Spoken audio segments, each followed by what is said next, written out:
Donc déjà, pour commencer, qu'est-ce que le bien-être animal? Donc on a une définition qui est générale et commune à toutes les espèces.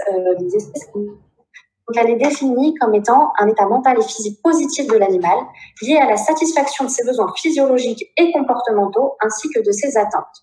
Cet état varie en fonction de la perception de la situation par l'animal. Donc cette définition, elle s'applique à tous les animaux et concrètement, elle s'appuie sur le respect des 5 libertés. Donc la première, c'est l'absence de faim ou de soif, l'absence d'inconfort, qui se résume par avoir un abri adapté, l'absence de douleur, de blessure ou de maladie, la liberté d'exprimer les comportements normaux de son espèce, donc notamment des comportements sociaux, des comportements alimentaires, et l'absence de peur ou de détresse. Donc chez les chevaux, on va s'intéresser en premier aux besoins fondamentaux des chevaux et pour cela, on va citer du budget temps des chevaux. Donc à l'état naturel, un cheval passe plus de 60% de son temps à s'alimenter tout en se déplaçant, ce qui correspond à peu près à 15-16 heures. Ensuite, il passe un tiers de son temps à se reposer, entre 5 et 7 heures. Et ensuite, on a 2 activités, un temps un petit peu égal, entre 1h30 et 2 heures. La première, c'est se déplacer, alors généralement, c'est au pas. Et la deuxième, c'est surveiller, donc c'est regarder son environnement. Et le reste du temps est consacré aux interactions sociales, aux jeux. Donc, à partir de ce moment-là, lorsqu'on regarde ce budget temps et vraiment les besoins fondamentaux des chevaux, il faut absolument les prendre en compte dans des conditions domestiques, donc dans nos conditions domestiques que l'on peut offrir à nos chevaux. Donc, ces besoins fondamentaux sont répartis en 4 piliers. Le premier, c'est l'alimentation. Donc, Angélique va nous le détailler. Mais l'idée, c'est d'avoir une alimentation à base de fourrage qui apporte une quantité d'énergie nécessaire, certes, mais qui permet aussi au cheval de manger pendant une quinzaine d'heures par jour. Ensuite, on a l'hébergement. Donc, l'idée, c'est d'avoir un espace sécurisé et confortable, mais aussi la possibilité de se déplacer en liberté. Donc, Fanny nous détaillera un petit peu les écuries actives, qui est un type d'hébergement permettant de répondre à ces besoins fondamentaux. Ensuite, on a un grand pilier qui est le comportement. Donc là, c'est Claire Neveu qui nous parlera du comportement. Donc, l'idée, c'est vraiment d'avoir des relations avec ses compagnons, de pouvoir exprimer les comportements de l'espèce et d'avoir une bonne relation avec l'homme. Et enfin, le 4e pilier, c'est la santé, c'est la prévention des blessures, des maladies et de la douleur. Mais pourquoi on cherche à optimiser le bien-être des chevaux? Alors dans un premier temps, d'optimiser le bien-être des chevaux, ça va permettre d'améliorer la santé. On l'a vu par exemple, de favoriser une alimentation à base de fourrage, on va éviter les coliques, éviter les ulcères et donc améliorer la santé. On va également améliorer le comportement. Il a été montré que des chevaux dont on respecte les besoins fondamentaux vont exprimer moins de stéréotypés, moins d'agressivité. On va améliorer la performance. De respecter encore une fois ces besoins fondamentaux, ça va permettre aux chevaux d'avoir des apprentissages plus faciles, plus rapides. Ensuite, on va améliorer la sécurité des manipulateurs et des cavaliers, puisque les chevaux vont être mieux dans leur tête et on va limiter le risque d'accident. Enfin, d'optimiser le bien-être, finalement, indirectement, ça va aussi nous permettre de faire des économies, puisque si on améliore la santé, on va limiter nettement les frais vétérinaires et donc on va faire des économies. Et enfin, le dernier point, c'est de répondre à la pression de la société qui est de plus en plus importante aujourd'hui, notamment dans la filière équine. Donc rapidement, pour recontextualiser un petit peu ce webinaire, le label EQRS, qu'est-ce que c'est? Donc le label EQRS est né suite au renforcement des exigences réglementaires, mais aussi sociétales, en matière d'environnement et de bien-être animal. L'idée, c'était vraiment de développer un outil pour répondre à ces préoccupations et d'aider les professionnels de la filière équine à s'améliorer sur des points à la fois environnementaux et autour du bien-être animal.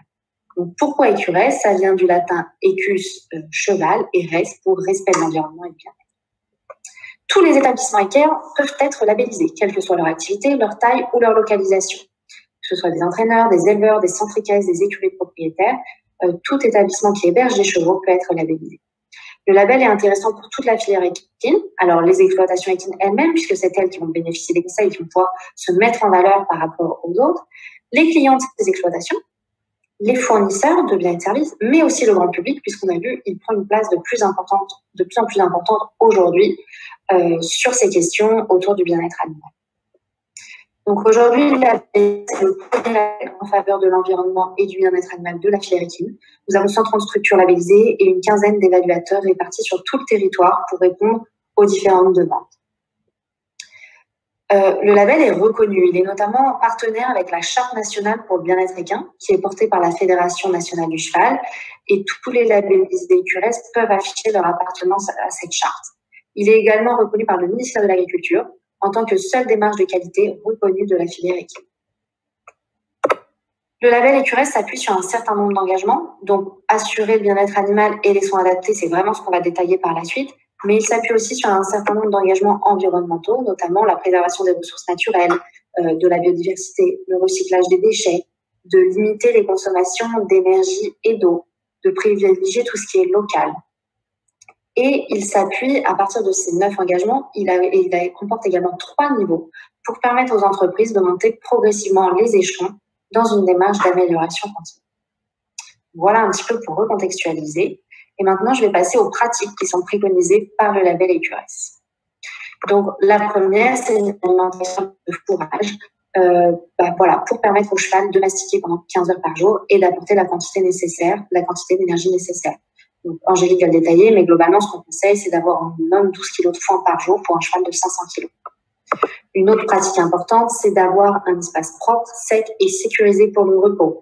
Alors, certes, il y a les box, il faut faire attention à leur dimension, mais pour les chevaux vivant dehors, il faut aussi faire attention à la taille des abris, qu'ils soient adaptés à l'ensemble des chevaux présents dans le troupeau. La litière a aussi un rôle important dans le bien-être. L'indicateur qui est retenu, c'est d'avoir au minimum au maximum un tiers de surface sale. On va aussi chercher à privilégier la paille, sauf évidemment pour des chevaux ayant des problèmes de santé, type emphysème ou autre. Mais dans l'idée, à moins d'avoir du foin à volonté, on va privilégier la paille plutôt que de la litière sur troupeau. Une pratique essentielle est également de favoriser les contacts sociaux. Les chevaux qui vivent en groupe sont moins agressifs avec les autres chevaux, moins stressés et présentent moins de stéréotypies. Donc l'idée, c'est de proposer, si possible, d'avoir les chevaux à plusieurs, mais si ce n'est pas possible, pour une raison ou une autre, par exemple, si on a des chevaux qui viennent de façon temporaire, qui doivent repartir et qu'on ne peut pas les intégrer à un groupe, c'est au moins de leur permettre d'avoir des contacts sociaux en les laissant se sentir à travers les barrières des paddocks ou à travers les boxes. L'activité physique est aussi un point très très important lorsqu'on cherche à respecter le bien-être des chevaux. Il a été montré que des chevaux sortant quotidiennement en liberté présentent moins de défense au travail et apprennent plus vite que les autres.